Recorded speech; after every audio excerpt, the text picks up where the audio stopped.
that helped the British government prepare the Ministry of Defence files for public release told the BBC, "Call me cynical, but what are the chances that a flying saucer would come down from outer space in exactly the same place where lanterns have been released?" He fails to notice the time discrepancy, or perhaps doesn't care. Since most UFO researchers believe that many of the MOD files were whitewashed before being released, his opinion should not be seriously considered.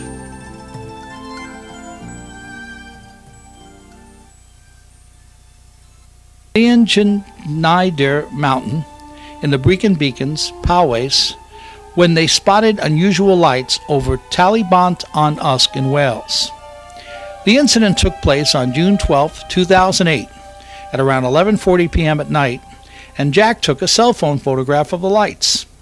It would have been impossible for the lanterns released on June 7, 2008, to account for these lights because they would have all burned out and crashed to the earth by that time.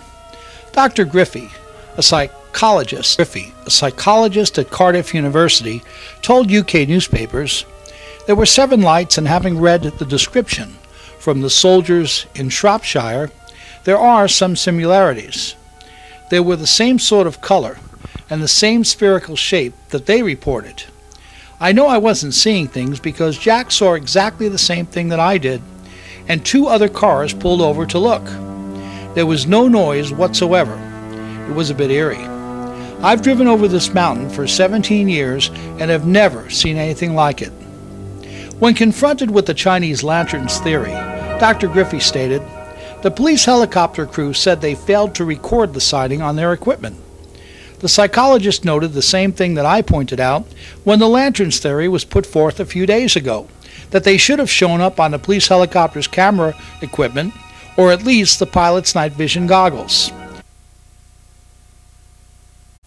Or his own son's photo only captured 3 of 7 objects that he was trying to photograph.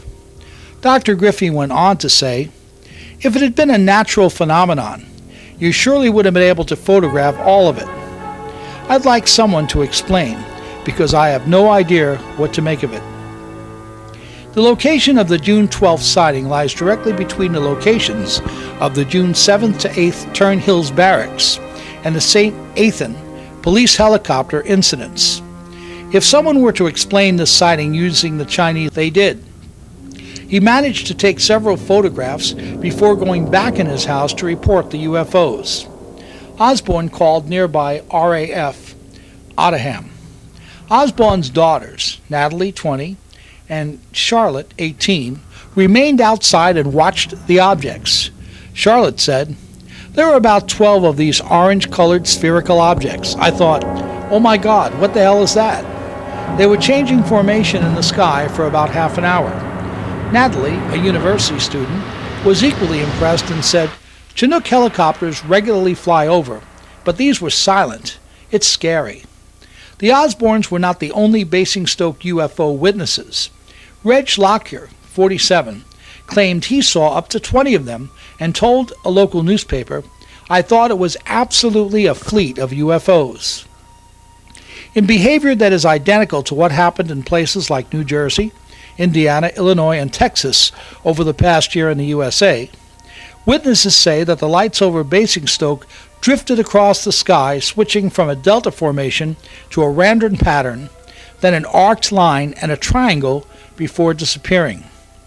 David Osborne said, "They weren't moving fast enough for a satellite and were not hovering, not being blown about by the wind. They were actually hovering, and were not being blown about by the wind." Basingstoke is located in Hampshire, southeast England. It's about 48 miles southwest of London. With a population of over 80,000 people, it's nowhere near the Welsh towns where the June 7th and 8th UFO sightings occurred. But like many areas in England, this town has been the site of multiple UFO sightings over the years, and, along with the observation of strange objects in the sky, has been a place where strange creatures have been spotted on the ground.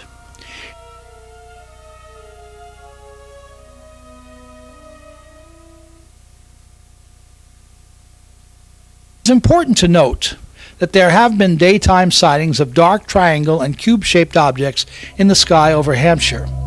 These have proven to be solar balloons and are not self-illuminated. They don't act like the lights that formed into a triangle. In fact, the solar balloon launches began almost immediately after the UK Ministry of Defence UFO files were released, and showed that the Ministry of Defence had officially investigated over 40 cases in that area. It was almost as if someone was trying to introduce a spoiler into the scheme of things to discredit sightings of triangular lights throughout the UK. During the 1990s, one or more big cats, some believe they might have been pumas, were seen in Basingstoke and became known as the Beasts of Basingstoke. It's not unusual for areas which are regularly visited by UFOs to also feature reports of animals that seem out of place. These could be wild animals or animals missing from zoos that appear out of nowhere in an area where they don't belong and have not been previously reported.